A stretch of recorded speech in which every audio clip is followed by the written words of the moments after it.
Ito naman ang Midyomi K2, isang kitchen flashlight na pwede mong isabit sa susian mo at pwede mo na isabit sa zipper ng bag mo. Ginagamitan nito ng AAA battery na kahit saan ay pwede mong mabili. Kung ikaw ay biglang magkaproblema sa madilim na lugar at lobat ng cellphone mo, maaari mo makatawang ang flashlight na to. Napakalit nito pero napaka-powerful ng isa na to. Siya ay 100 lumens at ginamitan ng Samsung LED. Meron din siyang 37 meters na beam distance at 1 meter na drop resistant.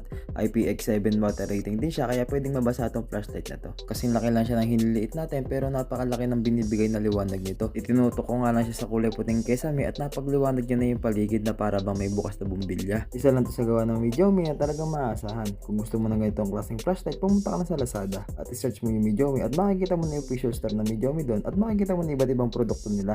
Makakapamili ka ng mga iba't ibang klaseng flashlight na naaayon sa pangangailangan mo. Maraming salamat sa panunod nyo. Bye bye!